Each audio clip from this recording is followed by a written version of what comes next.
peux vous assurer que j'ai imaginé 1000 façons, au moins, de commencer cette vidéo. Une vidéo qui ne ressemble en rien à ce que j'ai l'habitude de faire. Et si tu regardes cette vidéo en lisant le titre, tu te dis est-ce que c'est pas un petit peu accrocheur son histoire là? Ouais, j'avoue, c'est assez violent, mais c'est ça en fait. Survivre. On se dit souvent que le plus dur c'est de sortir des flammes. Et si moi j'ai eu la chance de n'avoir aucune blessure physique, que je suis sorti super vite de l'appartement, j'ai pas eu de problème, et ben en fait, tu te dis que le combat, il commence quand tu réalises que tu dois repartir à zéro. Et c'est de ça dont je vais vous parler aujourd'hui. J'ai habité pendant 3 ans dans un appartement à Choisy-le-Roi, dans le 94. C'était mon premier achat immobilier, un appartement assez cool, dans lequel j'ai tourné plusieurs vidéos. Donc si tu me suis depuis un moment, tu l'as déjà vu, et peut-être même que tu es déjà venu. Et malheureusement, le 5 septembre, il y a eu un incendie. Si les circonstances du départ de feu ne sont pas spécialement intéressantes, ce qui est fait est fait, les dégâts ont été très importants. Les photos parlent d'elles-mêmes.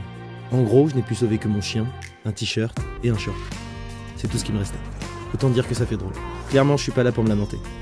Je veux juste raconter les différentes étapes par lesquelles je suis passé pour remonter la pente. Parce que oui, il y a une fin heureuse à cette histoire. En vrai, je crois que j'ai surtout besoin de m'exprimer, tu vois. Donc après avoir passé une bonne partie de la première nuit entre le commissariat et les pompiers, je suis allé dormir chez mes parents.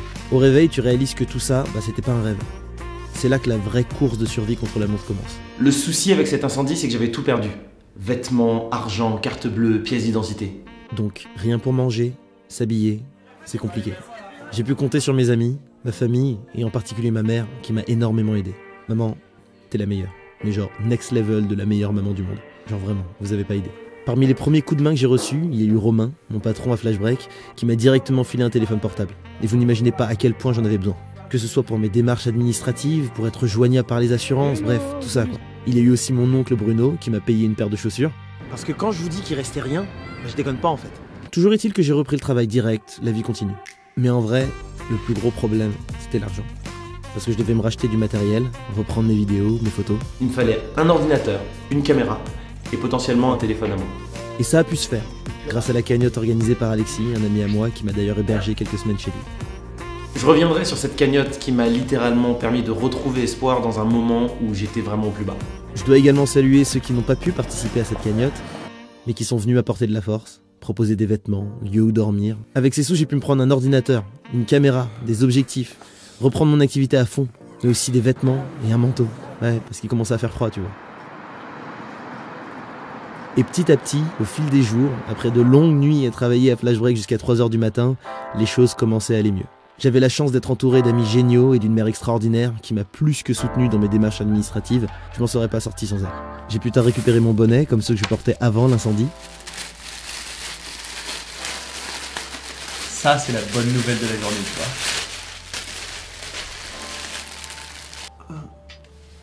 J'ai refait mes papiers d'identité, ce qui m'a aussi permis de me refaire un pass Navigo et d'arrêter de prendre un bien trop grand nombre de tickets de métro. Il y a eu des moments très difficiles, des matins où t'as pas du tout envie d'aller travailler. D'ailleurs, ma motivation à aller chez Melty a sérieusement pris un coup, mais ça j'en parlerai plus tard.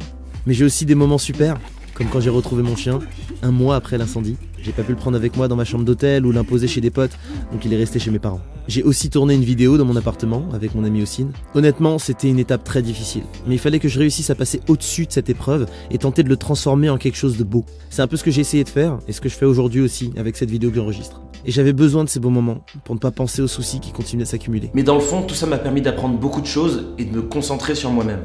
Aujourd'hui, c'est une toute nouvelle vie qui s'offre à moi parce que après plus de 5 mois à dormir à l'hôtel ou chez des amis, j'ai enfin mon chez moi. Et tout ça grâce à ma mère, mon père et vous tous. J'en profite pour revenir sur cette cagnotte et remercier toutes les personnes qui ont donné des petites ou des grosses sommes. Je sais pas quoi vous dire à part merci. On dit que c'est dans les moments difficiles qu'on voit qui est derrière vous, et de mon côté, j'ai eu tellement de soutien que je me demande si je le mérite. Aujourd'hui, je repars vers de nouvelles bases et c'est la tête haute que je vais avancer vers ce futur et cet avenir qui m'attend avec, j'espère, plein de bonnes choses dedans. Et je vous invite à me suivre parce que je suis de nouveau moi. Enfin, presque.